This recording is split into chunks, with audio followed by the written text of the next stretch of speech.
Well, good morning, everybody.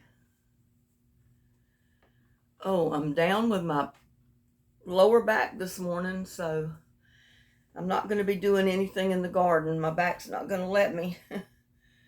Every time I try to put weight on my right leg, it sends a pain up my right hip so bad I can't put my weight on it. So it's going to take me a few days to get everything rearranged, I guess. I mean, with ice packs and deep heat, relaxing everything.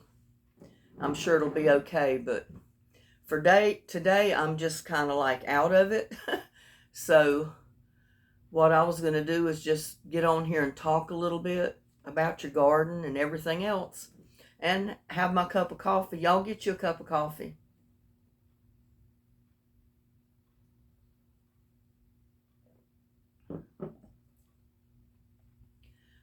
Yeah, but I've had a back and neck injury ever since 1983. I went through surgeries in 84 or 85, about a year later. And I've been doing real good over the years, trial and error about what I do. And then I re injured myself at Lakestone Terrace. They kind of brushed me off. They did pay for therapy for a couple of weeks. And even though the therapist knew that he shouldn't have released me, even though he knew I needed more than what he had done, he released me. Went back to work, and they expected me just to pitch in and do everything like I did normally, which I couldn't do.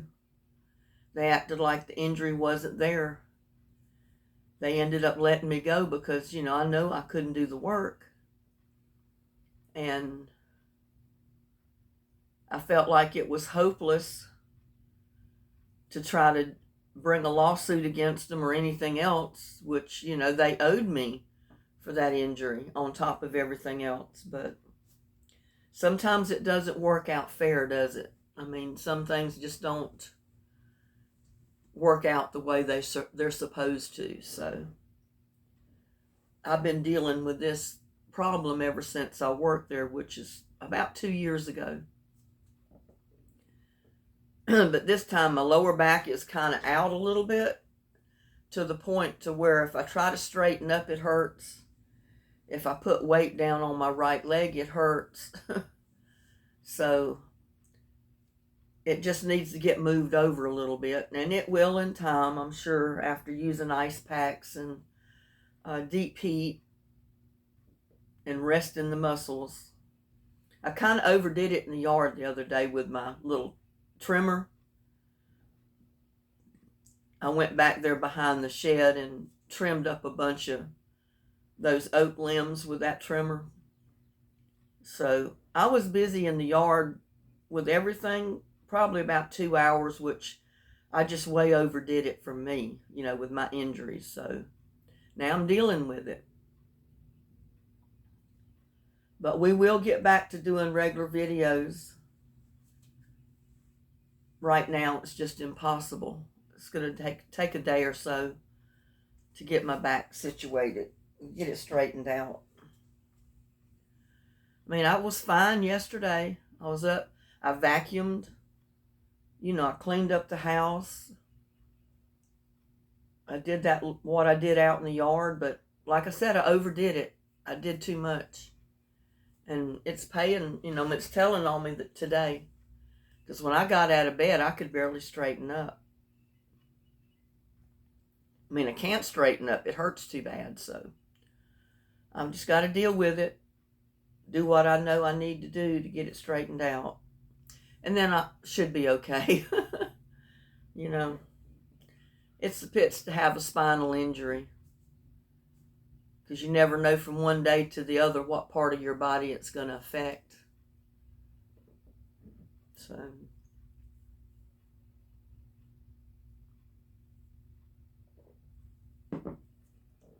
and I've really been doing a lot of stuff that I shouldn't do. I've been pushing myself to the limit and over the limit. So now I'm dealing with it. But we didn't get that big storm, or it may have stormed, heavily around us. There was a lot of lightning in the distance, thunder in the distance. We did get a good healthy rain shower, not anything tremendous. We didn't get the winds that, they were warning us we might get. We didn't get any hail, thank goodness. But we did get enough rain that it wet the ground, so I know my plants were happy about that. Like I said, living here in Texas, you never know from one day to the other what's going to take place. Whether it's going to rain, if it's going to storm, or if you're going to have 2 or 3 months of no rain at all. I mean, you just never know.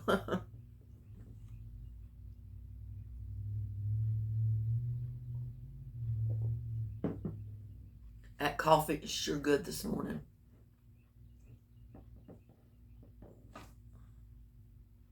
And you can tell I haven't been long woke up. And when I got out of bed and tried to straighten up, I was in so much pain I had to sit back down on the bed. It's like, oh my God, what have I done now? What have I done now? But like I said, it'll straighten out, it'll move, and I'll be able to stand up and be fine. That's the way my back and neck has been ever since the injury. You never know from one day to the other what part of your body it's going to affect, because the bones up there in my neck will move and affect a different part of my body every day. It's just something I've learned to live with.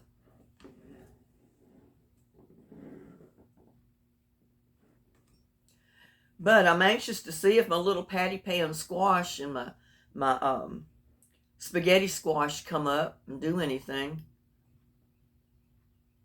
In a day or two, that spaghetti squash that we planted in the little butter dish or the butter container and put out there with that one cabbage that I harvested, it should come up. And if it does, I'll have 4 plants. So I'll have to take 3 of them and put them somewhere else. One will be fine to grow with the cabbage, but not 4.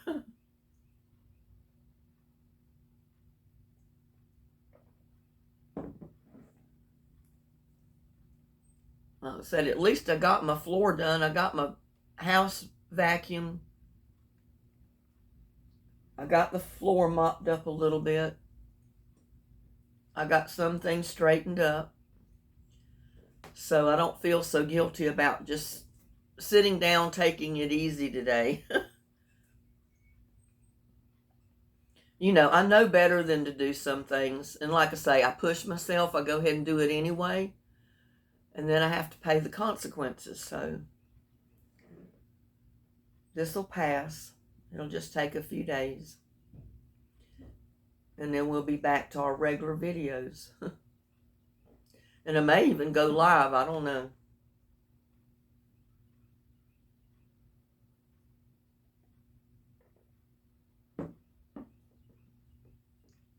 I said going live, at least I can answer people's questions. Because I can see who's in the chat. I can answer questions and go from there.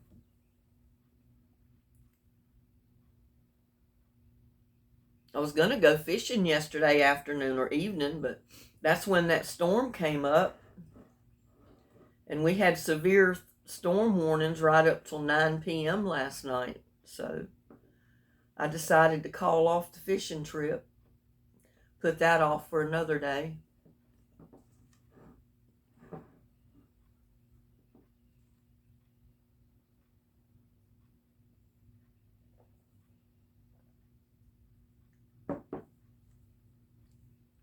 And then we not only got the holiday weekend coming up this weekend, but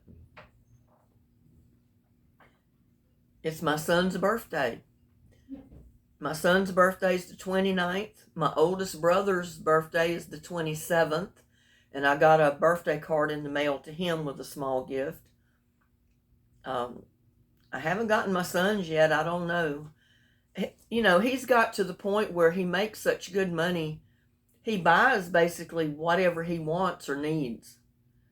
And there's not much left that I can get for him that he doesn't already have. That I can afford, that is, you know. Can't afford a whole lot, but yeah, we'll see. I don't know.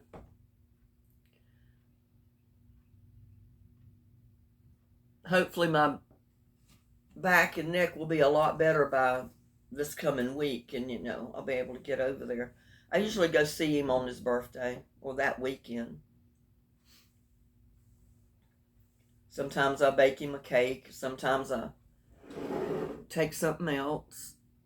So we'll see.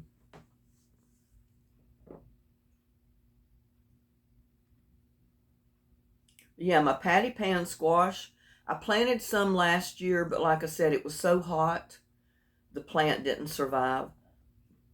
It put out one small patty pan squash, and then it was done. It just couldn't handle this 110-degree temperatures. But I'm hoping this year it was not going to get that hot, and maybe my plants will do a lot better. So I'm hoping my squash will do better. And maybe I'll get some patty pan squash right along with my spaghetti squash. Because like I said, you know, I told you I saved my seeds from my spaghetti squash, and I've already put some of the seed out around in the totes and the pots. And I know I'll forget where I put them. I didn't mark them. So those plants will surprise me when they come up and produce spaghetti squash, and I'm going to try to keep up with my patty pans a little bit better than that. At least, hopefully, I'll know where I'm putting them.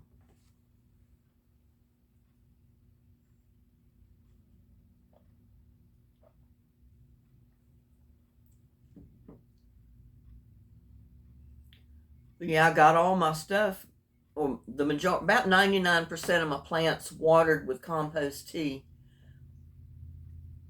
day before yesterday, because I wasn't sure it was going to rain or not. And I said, if it does, it's just going to help. But they need the compost tea because that is my plant food. It's my plant fertilizer. So I got that done. So I'm not worried about that.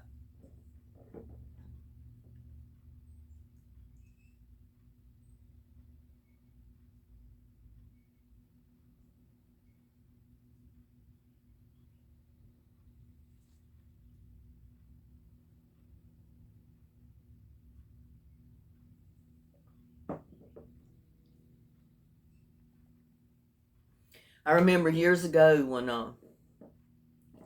my son was probably 8.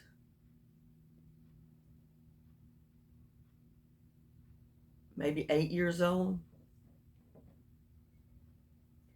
We had a family living at the end of our street with a young girl, their daughter. And I'm not going to mention names, but my son was out running around up and down the street with her and another little boy, just playing, you know, like kids do. And my son back then, his shoes were always coming untied. He could never keep his shoes tied. And he bent, and evidently the little girl did not like the other little boy for some reason, or he was mouthing off to her, or something was going on. But anyway, my son bent over, just squatted down to the ground to tie his shoes because they'd come undone. Well, Lisa, well, I didn't want to mention names. The girl and that other little boy were having some kind of argument. But anyway, he threw a rock or something at her, so she bent down and picked up a rock about the size of an orange and threw it as hard as she could throw it at that little boy. Well, the only problem was my son was in the line of fire. He was about halfway between her and that boy, but right in the dead center line of fire. And he didn't know she threw the rock. He had tied his shoe, was in the process of standing up, and when he stood up, the rock caught him right in the mouth.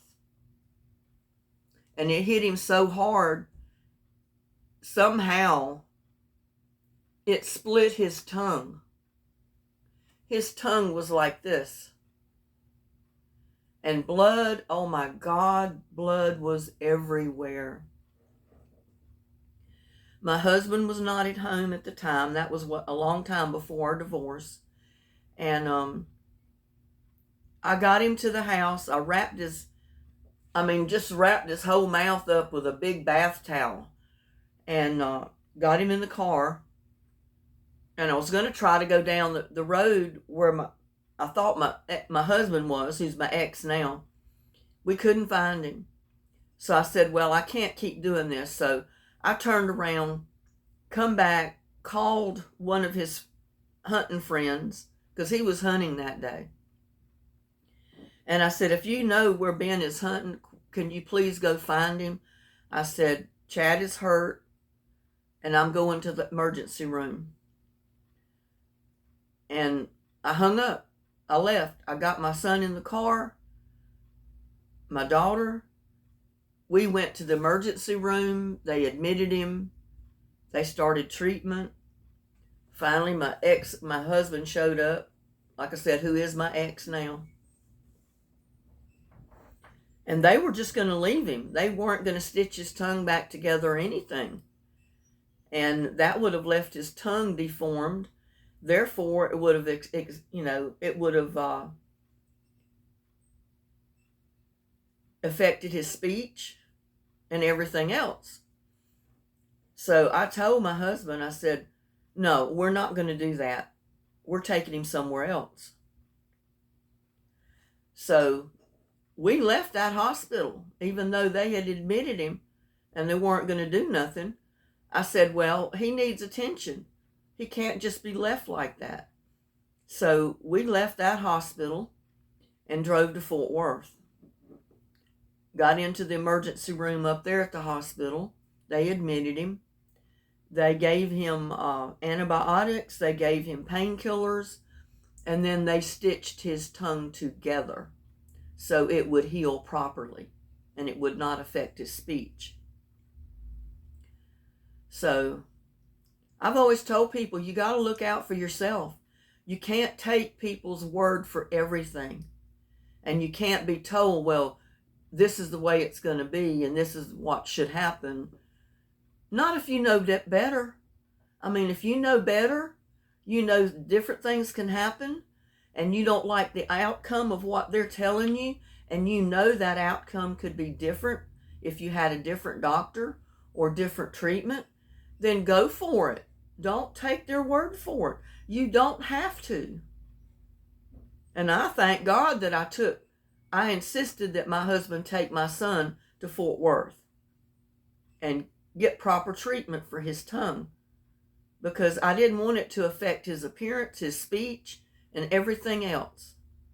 And they said, well, sometimes the tongue will heal back normally anyway. Well, I wasn't willing to take that chance. I said, I don't foresee that tongue just automatically healing back together properly when it's not stitched and it's just flapped open like a V like that. So, yeah, I'm glad that I insisted that we take him somewhere else. That's just one of my life experiences. And I'm sure my son was glad later in life that, we got him proper care for that tongue and got it stitched up to where it would heal properly. And I know years later, you see some of these rock stars and heavy metalists and all these people that went in and purposely split their tongue like that, just for it to look that way when they stuck their tongue out while they were performing with their band. And to me, that was so gross. I did not want that for my son. I mean, he ended up with a heavy metal band. It was called One Room Tragedy. He performed a lot of different places for a long time.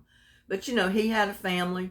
His brother-in-law was the drum player. He had little kids coming along, and he had to spend more time at home. So they just kind of gave the band a rest, and they never got started back. But, you know, that's the way life is. You have your priorities, and to them, their families come first. And I agree with him. He needed to spend time with his little kids. He had 2 or 3 little toddlers. He needed to spend time with his wife and his kids. My son needed to spend time with his wife and daughter. She was little at the time. And he had a full-time job working 70, 80 hours a week. So, I mean, your body can only do so much, you know.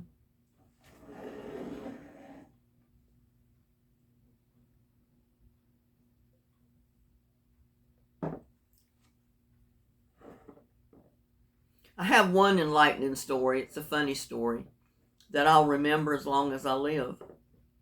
I used to spend summers or sometimes weeks at a time with my grandmother in North Carolina. Even though my mom and dad lived just barely 3 miles away, I mean, I could walk home if I wanted to, because me and my brothers many times walked from our house right in town in Atkinson and walked up to my grandmother's house on a Saturday, just because we wanted to go see grandma, you know. Well, I was with my grandmother this one day, and she had hogs. She went up to the pen and she fed her hogs every day. Once a day, she went up there to that hog pen and she fed her hogs. Well, it had an electric wire fence around the hog pen, which was about 1 acre. They had plenty of room to run around. And I don't know that they ever tried to get out, but it had a lot, you know, a real low voltage electrical wire on the top of the fence. And my aunt and uncle lived across the street, or right across the dirt road from the hog lot. And they had 2 daughters and a son, Robert. And somehow he got nicknamed Duty when he was, you know, little. I don't know if all the little kids couldn't call him by his regular name, or they just started calling him Duty. I don't know. But that's what we called him. Well, he come out there this one day when me and my grandmother were there to feed up. And my grandmother was busy feeding the hogs and giving them water and that type of thing. And we had dog fennels. I don't know if you know what a dog fennel is, but some of them can grow pretty tall. And he kept telling me, and you got to know him, he was a prankster. He was always playing some kind of joke or trick on me. And this one day he kept telling me, Linda, get one of those dog fennels. It's a green one, so it ain't going to hurt you, and just lay it on that fence. He said, there's no electricity that's going to go through it. He said, now if you take a dry one that's dried out and lay it on there, it'll shock you. But that green one, it's not going to hurt you. Well, I kept telling him no, because I knew how he was. I knew he just always was playing jokes on everybody. Well, he kept on and he kept on and he kept on. So finally I took that dog fennel and I laid it on that wire. And what happened? It shocked the daylights out of me. I mean, I'm standing with that dog fennel laid on that fence with my arm out like this, and I'm going like this, you know, just shaking because that electricity is going through me. It wasn't strong enough to kill me or cause real damage, but I'm like this, you know, and with that electricity going through that dog fennel, you couldn't turn it loose. You couldn't move it. All you could do was just stand there and go like that, you know. Oh my God, my grandmother got so mad. She saw what was going on. She ran up there and she had a stick and she just swapped that dog fennel out of the way. So when she did, it fell out of my hand. And of course, electricity stopped, you know. She chased him. She threatened him within an inch of his life for doing what he did. And you know what he did? He got out there in that hog lot, and he was for always catching the hogs and jumping on their back and riding them. Well, he picked out the biggest white sow there was out there. He got on that sow's back, that hog's back. And I guess they're so used to people being around that you can get right up on top of them. And they don't care. But he got right up there on that hog's back, grabbed his ears. And when he got on that hog's back and grabbed his ears, that hog squealed and just took off running. I mean, that hog was running for dear life. And my cousin Duty was hanging on for dear life. It's a wonder he hadn't to pull the hog's ears off. But here he is, that hog just running for dear life across that hog lot. And my cousin Duty hanging on for dear life and just riding that hog. And finally, he fell off because he couldn't hold on anymore. And my grandmother got on him for that. She threatened to whip his butt within an inch of his life if he didn't stop bothering the hogs or playing jokes on me and everybody else. But he just laughed and he took off. Of course, he got in trouble at home because his mama, my Aunt Ophia, found out about it. She was home. She saw it. So I'm sure he was grounded or punished for doing it, but he didn't care. He'd take his punishment and do something all over again. It didn't matter to him. That's just the way he was. And when they moved to Rocky Point, I went and spent a week with them to go to Bible school. I went to Bible school with my cousins and my aunt. And I slept on the couch. What I didn't mind. It was a comfortable couch. And one morning, my aunt sent Robert Duty in there to wake me up so I'd have time to get ready to go to Bible school and eat breakfast. Well, you know how he woke me up? He went and got a glass of water. He come in there and he poured it right in my face, and me asleep now. So you can't imagine what it felt like to have water just completely cover your face and you're asleep and you're waking up to this water coming in your face. It terrified me. Oh, he got in so much trouble over that. That boy, he stayed in trouble. He stayed in trouble. But that was just his nature. He was a cut up. And I guess he got it from his daddy, my Uncle S.L., because he was the same way. I remember they told me one year, my Uncle S.L. went to White Lake Resort, which a lot of them always worked up there because they had stands, games and different things and rides and whatever in the summertime. So a lot of people got summer jobs up there. Because let's face it, it was an easy enough job with decent money. Well, he was up there. I don't know if he was working or what he was doing, but he was up there walking around.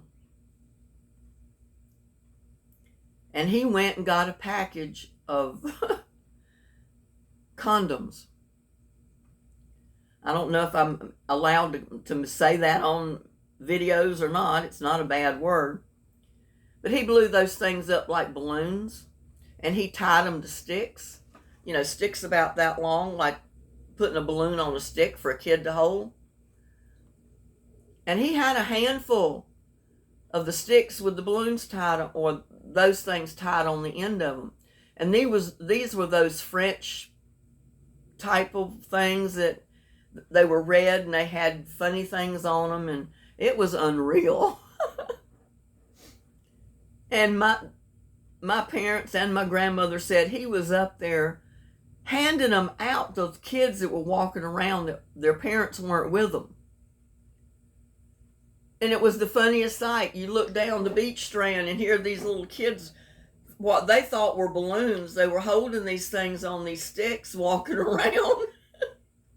And everybody looking at them, just cracking up. But I mean, that's something mean to do. I mean, you get in a public beach area and do something like that. And he was laughing his rear end off at it. He thought it was the funniest thing in the world. Well, I guess it was funny. But I bet you those kids and those parents didn't think it was so funny. Oh my God. The things I could tell you that some of my family members have done is crazy.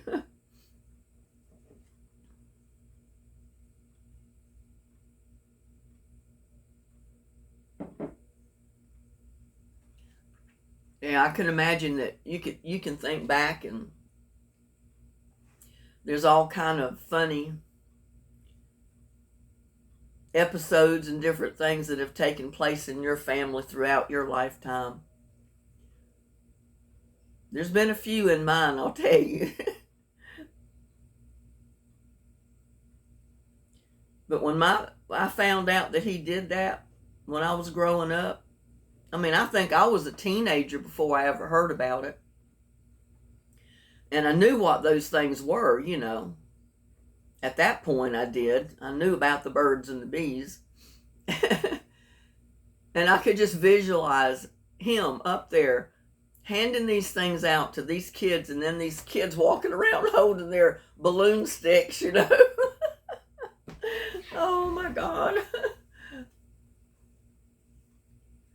That man, it's a wonder he survived adulthood. Yeah, it's a wonder he was alive. Some of the things he did.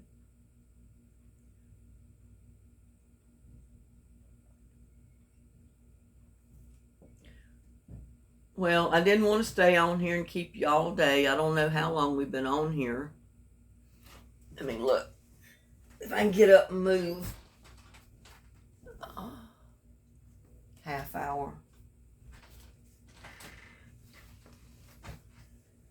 Yeah, I might do another video later today. I'm not sure. Depends on how my spine is doing.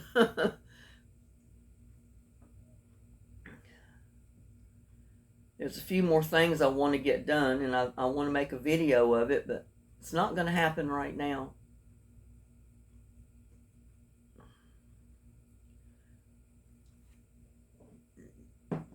Yeah, if you can remember some of the funny episodes that have taken place in your lifetime, anything similar to what I've been telling you, post them in the comments. I'd love to hear about them. Yeah, I said nobody but my uncle would have thought to do that, or would have been mean enough to do that. I've already given little buddy his breakfast this morning. In fact, I probably better go look, because if he's left his bowl there and there's food in it.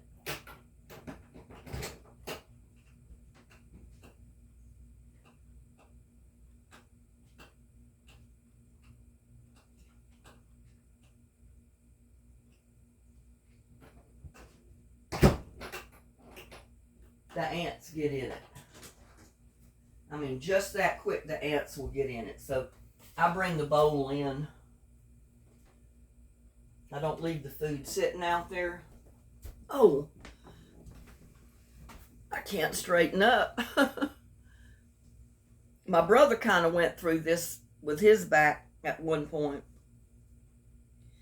He said he couldn't straighten up.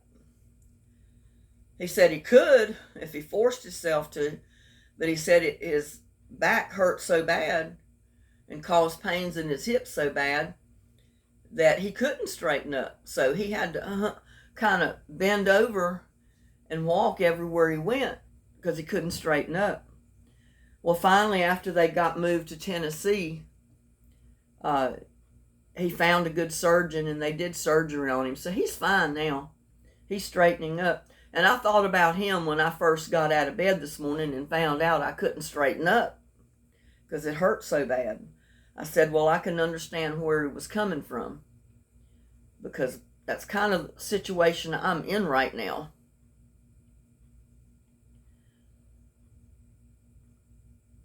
And the really good chiropractor that I had many years ago with my back injury, both of them are no longer here. I had a fantastic chiropractor that I went to when I first was injured. He was fantastic. And he went through an ugly divorce. And his ex was trying to take everything he owned. He was not only ordered by the court to pay her so much a month child support, which was, the amount was outrageous, but he was also ordered to give her half of the income of his chiropractic clinic every month.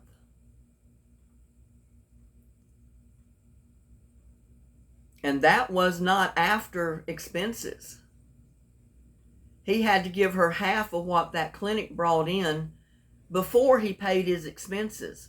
So by the time he gave her half, he paid his ongoing expenses for the building, electricity, stuff like that.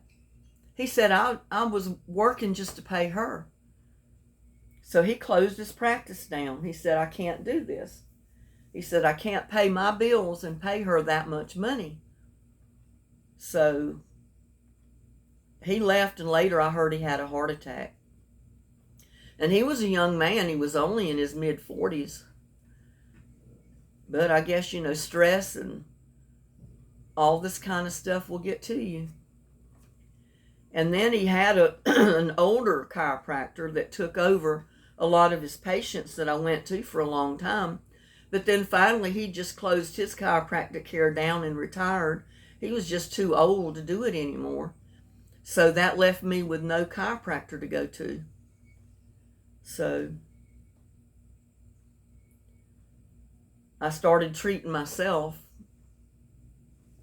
And that's what I've done for the last 15, 20 years. Is I was my own chiropractor. So hopefully I'll get this situation worked out in a day or two, and I'll be okay. I just have to watch what I do. And not do the stuff I know I'm not supposed to even attempt to do. So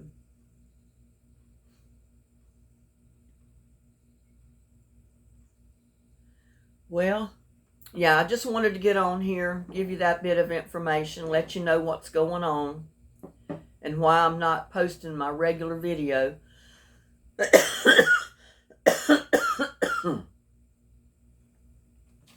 I'm sure I'll have a regular video up in a day or two. Surely my back will be okay by then. You'll just have to bear with me. In the meantime, I'll post whatever I can. I'm not sure exactly what it will be, but I'll post some kind of video. Let you know what's going on. Keep you up to date. And maybe tell you a story or two. Give you a laugh. So with that, thank you so much for hanging out with me. My allergies are going to make me cough. Thank you so much for hanging out with me. Taking the time out of your busy morning. Because I know nobody has to watch my videos. So I love each and every one of you for taking the time to spend with me. Please like, share, and subscribe to my videos. And I will see you on my next video. Bye now. Bye.